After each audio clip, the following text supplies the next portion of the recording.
তো আজকের মডেলটা হচ্ছে ইনফিনিক্স স্মার্ট 8। মূলত এই ফোনটার ডিসপ্লেও ভেঙে গেছে আর পেছনকার ব্যাক সেলটাও ভেঙে গেছে। তো কাস্টমার দিয়েছে এটা ডিসপ্লেটাকে এবং ব্যাক সেলটাকে চেঞ্জ করতে, অর্থাৎ ফোনটা যেন একদম নতুন হয়ে যায় কাস্টমারের বক্তব্য। তো সর্বপ্রথম থিনার দিয়ে ব্যাক প্যানেলটাকে খুলতে লাগলাম। ফোনটার চারিকোলে হালকা করে বিরাশ দিয়ে থিনার দেওয়ার পরে আস্তে আস্তে করে টানতে হবে।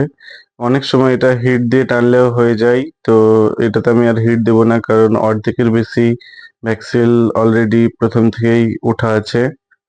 তো আপনারা দেখতে পাচ্ছেন যে ধীরে সুস্থে প্রথমে ক্যামেরা রিংটাকে রিমুভ করতে হচ্ছে। ক্যামেরা রিং রিমুভ করার পরে ব্যাকসেলটাকে হালকা করে টানলে পরে উঠে আসবে। ক্যামেরা লেন্সও বেরিয়ে এসেছে, দেখতে পাচ্ছেন ব্যাকসেল সম্পূর্ণ উঠে গিয়েছে। তো ব্যাকসেল ওঠার পরে ফোনটা মূলত দ্বিতীয় কাজ হচ্ছে পুরো চারিকোলটা ভালো করে ক্লিন করে নিতে হবে। যে সমস্ত আঠাগুলো দেওয়া আছে ব্যাকসেলের, সে সমস্ত আঠাগুলো ভালো করে ক্লিন করে নিতে হবে। তো খুব শীঘ্রই আমি তড়িঘড়ি করে এটাকে ক্লিন করে নিচ্ছি। আঠাগুলো পরিষ্কার করতে করতে আরো একটা কথা বলে রাখি, আমাদের এই ভিডিওতে একটা গিভঅ্যাওয়ে থাকবে, ট্রান্সপারেন্ট নেক ব্যান্ড, অর্থাৎ ব্লুটুথ হেডফোন। ঠিক আছে? তো যে আমাদের ভিডিও সব থেকে বেশি ওয়াচ টাইম করেছে, মানে সব থেকে বেশি দেখেছে, প্লাস প্রতিটা ভিডিওতে লাইক কমেন্ট আছে এবং আমাদের চ্যানেল সাবস্ক্রাইব আছে ইউটিউবে এবং ফেসবুক চ্যানেল, তাকে দেওয়া হবে এই গিভঅ্যাওয়েটা। তো তাড়াতাড়ি আমার হিসাবে বলে যে লাইক করে রাখুন এবং সম্পূর্ণ ভিডিওটি দেখতে থাকুন, তাহলে হতে পারে আপনিও এই গিভঅ্যাওয়েটা পেতে পারেন। পেছনটা পরিষ্কার করার পরে তার নাটগুলো খুলে নিলাম। অবশ্যই এই মডেলটা নাটগুলো এতটা টাইট ছিল বলার নাই, আমার তো হাত ব্যথা হয়ে গিয়েছে। অনেক শক্ত নাট ছিল এগুলোর, খুলতে অনেকটা সময় লেগে গিয়েছিল। তো ভিডিওটা একটু ফাস্ট ফরওয়ার্ড করে দিয়েছি। তো আমাদের চ্যানেলটা বিশেষ করে সাবস্ক্রাইব করে রাখবেন। নর্মালি আমাদের চ্যানেল যে কোনো ফোন থেকে ইউটিউবে সার্চ করবেন @মোবাইল ফিক্সার 0 বলে সার্চ করলে খুব সহজে পেয়ে যাবেন। তো ওখান থেকে সার্চ করে সাবস্ক্রাইবটা করে নেবেন আর দু একটা কমেন্ট করবেন, তো আপনিও পেয়ে যাবেন ব্লুটুথ নেক ব্যান্ড, সম্পূর্ণ ফ্রিতে, কোনো টাকা পয়সা লাগবে না। যাই হোক, নাটগুলো খোলার পরে পেছনকার ব্যাকের রিংটা ধীরে সুস্থে খুলে নিলাম, কারণ এখানে ফিঙ্গারপ্রিন্টের পাতা আছে। হালকা পাতলা জোরে টান লাগলে পরে হয়তোবা ফিঙ্গারপ্রিন্টের পাতাটা ছেড়ে যেতে পারে। তো খুব সাবধানে ফিঙ্গারপ্রিন্টের পাতা খুলে নিয়ে ব্যাক রিংটাকে রিমুভ করলাম। এরপরে আস্তে আস্তে ব্যাটারিটাকে রিমুভ করছি। ব্যাটারি রিমুভ হয়ে গেল। রিমুভ হয়ে যাওয়ার পরে ডিসপ্লের যেই পাতাটা থাকে সেই পাতাটাকে বোর্ড থেকে আলাদা করলাম। বোর্ড থেকে আলাদা করার পরে হালকা করে চাপ দিলাম। চাপ দেওয়ার পরে যখন ডিসপ্লেটা রিমুভ হলো না, তখন হালকা করে থিনার দিয়ে সাইড দিয়ে ব্লেড দিয়ে টানা দিলাম। তারপরে খুব সহজেই পেছন থেকে চাপ দিয়াতে ডিসপ্লেটা রিমুভ হয়ে গেল। ডিসপ্লেটা রিমুভ হয়ে যাওয়ার পরে নর্মালি নতুন ডিসপ্লেটা হাতে নিলাম। হাতে নেওয়ার পরে আপনার ফ্রেমে বসালাম। ফ্রেমে বসিয়ে সর্বপ্রথম করব কি, ডিসপ্লেটাকে একটু ভালো করে বসিয়ে নিয়ে টাচে কাজ করছে কিনা বা ঠিক মতো সমস্ত জায়গায় টাচ করছে কিনা সেটা সম্পূর্ণ ভালোভাবে চেক করে নিব। সেই জন্য ফোনে ফিট করলাম।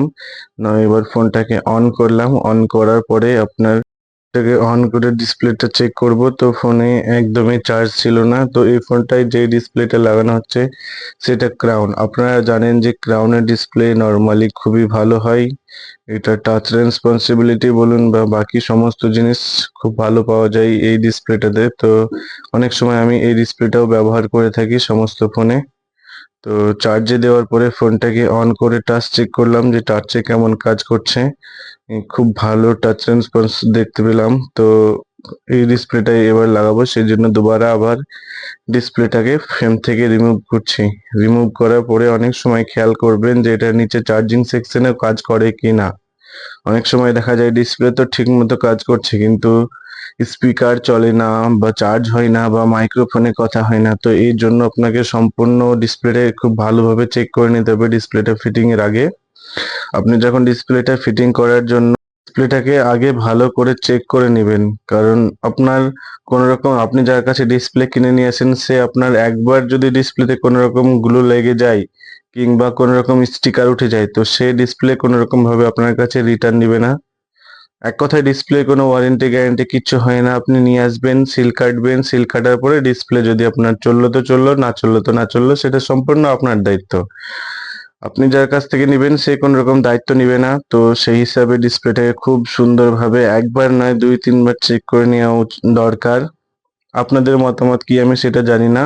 আপনাদের মতামত অন্য কিছু হলে অবশ্যই কমেন্ট করতে পারেন। কিন্তু আমাদের দোকানিরা যখন ডিসপ্লে আমরা সেট করি তখন আমাদের কাছ থেকে কিন্তু কাস্টমার ভাবে যে না কোনো সমস্যা হলে অবশ্যই দোকানদার দেখতে পাবে। অবশ্য দোকানদার দেখতেও হয়, কিন্তু দোকানদারকে দেখতে হয় সম্পূর্ণ নিজের রিস্কে। যে কোনো ডিসপ্লে লাগানোর পরে ডিসপ্লেটা আপনার অনেক সময় চলে, অনেক সময় চলে না। তো কাস্টমার তো শুনবে না। নরমালি একটা ডিসপ্লে লাগিয়ে ১ দিন ২ দিন লাগানোর পরে যদি ১ দিন ২ দিন হয়ে গেল, তো ডিসপ্লেটা যদি কোনো রকম সমস্যা হয়, লাইন চলে যায় বা টাচে কাজ করে না বা অটো টাচ কাজ করে, তো সেই দিকে কাস্টমার কোনো রকম ভাবে শুনবে না। কারণ আমি তোমার কাছে ফোন সারিয়েছি, তুমি জানো সম্পূর্ণ বিষয়টা। তুমি কি কেমন মাল লাগিয়েছো না লাগিয়েছো ওসব দেখে কোনো লাভ নেই। তুমি আমার ফোন ঠিক করে দাও। আমাকে কোনো রকম বোঝানো যায় না যে ডিসপ্লে কোনো ওয়ারেন্টি গ্যারান্টি হয় না। ডিসপ্লে কোনো একবার যদি ফোনে বসিয়ে দেওয়া হয় তো সেই ডিসপ্লে কোনো রকম ভাবে কেউ দেখার মতো কেউ নেই। কাস্টমার শোনে না, সেই হিসাবে দোকানদারকে ঘর থেকে জরিমানা দিতে হয়। এরকম জরিমানা আমিও দিয়েছি। তো সেই হিসাবে সাজেস্ট করব আপনি ডিসপ্লে যদি বসান তো সবসময় ভালো কোম্পানির ডিসপ্লে বসাবেন।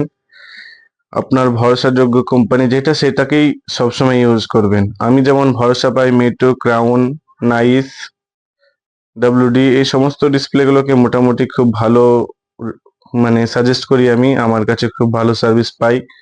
অনেক সময় দেখা যায় এই সমস্ত কোম্পানিতেও ডিসপ্লে অনেক সময় দেখা গিয়েছে যে এই সমস্ত ডিসপ্লেতেও ঠিকমতো টাচে কাজ করে না। তখন আর বুঝতে বাকি থাকে না যে আমি মারা খেয়েছি। তখন আমার বোঝা সারা যে আমাকে ঘর থেকে জরিমানা দিতে হবে। কারণ কাস্টমার কোনোরকম ভাবে শুনতে চায় না। একটা ডিসপ্লে যদি লাগিয়ে কাস্টমার ২-৩ দিন না চালাতে পারে বা ১ মাস না চালাতে পারে তো কাস্টমার তো বলবে যে না তুমি ডিসপ্লেটা আমার কমা দিয়েছিলা। আর আরো একটা কথা, আপনি যত ভালোই ডিসপ্লে লাগিয়ে দেন না কেন কাস্টমার সারা জীবন আপনাকে বলেই যাবে যে সব থেকে কমা ডিসপ্লে লাগিয়ে দিচ্ছিলেন, কিংবা ২০০ টাকা ৩০০ টাকা দামের ডিসপ্লে লাগিয়ে দিচ্ছিলেন। এখন বোঝাবে কাস্টমারকে কে যে ডিসপ্লে যেমনই কোম্পানি নেওয়া হোক না কেন নর্মালি কিছু না একদিন না একদিন সমস্যা হয়। আর কাস্টমার চাই আপনার মার্কেটে ডিসপ্লে লাগিয়ে অরিজিনাল ডিসপ্লের ফিল, যেটা কোনোদিনও সম্ভব হয় না। মার্কেটের সঙ্গে অরিজিনাল ডিসপ্লে অনেক পার্থক্য হয়। মার্কেটে যে ডিসপ্লেটা আপনি ১০০০ টাকা লাগিয়ে নিতে পারছেন, অরিজিনাল ডিসপ্লেটার সেটা নরমালি দাম ৪,০০০ থেকে ৫,০০০ টাকা থাকে সার্ভিস সেন্টারে। কাস্টমার এইটুকু বোঝে না টাকার পার্থক্যটা কোথায় ১,০০০ টাকা, কোথায় ৪,০০০ টাকা, ৫,০০০ টাকা। তবুও কাস্টমার চায় যে আমি ৫,০০০ টাকার মাল ছিল সেটা চেঞ্জ করে ১,০০০ টাকার লাগাবো, আমার ঠিক আগের মতোই সার্ভিস যেন পাই, কাস্টমারের বক্তব্য। তো আপনি যেমন ভালোই ডিসপ্লে লাগিয়ে দেন না কেন কাস্টমারের কাছে ওটা শুনতে হবে যে দোকানদার চিটার কিংবা দোকানদার ভালো মাল দেয় না, সব থেকে কমা মাল ব্যবহার করায় বা সব থেকে কমা মাল লাগিয়ে দেয় ফোনে। আপনি যেমনই মাল লাগিয়ে দেন না কেন এই কথাটা শুনতে হবে যে দোকানদার চোর। তো সেই হিসাবে বলবো আপনি যে ডিসপ্লে লাগান না কেন খুব সাবধানে লাগাবেন। আর আমার মতো ডিসপ্লেতে মারা কে কে খেয়েছেন বিশেষ করে কমেন্ট করে বলবেন। আমি আমার জীবনে খুব মারা খেয়েছি। তো যাই হোক, অনেক কথা বলে ফেলেছি। তো এরপরে যাই হোক ডিসপ্লেটাকে ভালোভাবে বসিয়ে ব্যাক প্যানেলটাকে লাগিয়ে দিলাম। ব্যাক প্যানেলটাকে লাগানোর পরে একটা জিনিস আমি নোটিস করলাম, এখানটায় যে ক্যামেরার রিংটা আছে, ক্যামেরার রিংটা ঠিকমতোই বসিয়ে দিয়েছি অবশ্য, কিন্তু যে বাইরের রিংটা হয় সেটা কিন্তু এখানটায় সেট হচ্ছে না কোনো রকম ভাবেই। সেট হচ্ছে না বলতে গেলে সেট করলে করা যাচ্ছে, কিন্তু ওই রিংটারও অর্ধেক রং উঠে গিয়েছে। তো সেই জন্য আমি আর রিংটাকে রাখবো না এটা ভাবলাম। তো রিংটাকে না লাগিয়েই আপনার আঠা মেরে দিলাম।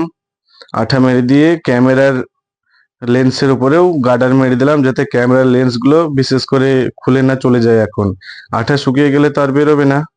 কিন্তু এখন যেন কোনোরকম ভাবে খুলে না বেরোয় সেজন্যই আমি ক্যামেরা রিং এর উপরে দুটো গার্ডার মেরে দিয়েছি। তো নরমালি ওটা থাকলেও কোনো সমস্যা নেই, না থাকলেও কোনো সমস্যা নেই। তো ওটা না থাকা অবস্থাতেই ফোনটাকে দেখতে ভালো লাগছে বলেই মনে হলো। সেজন্য আমি ডিসপ্লেটাকে লাগিয়ে ব্যাক প্যানেলটা লাগিয়ে দিলাম কিন্তু ক্যামেরার রিং লাগালাম না। তো এই অবস্থাতেও ফোনটাকে খুব সুন্দর দেখাচ্ছে। তো নরমালি ফোনটা একদম আগের মতো নতুন হয়ে গেছে কিন্তু হালকা অন্য ডিজাইনের হয়ে গেছে। তবুও খুব সুন্দর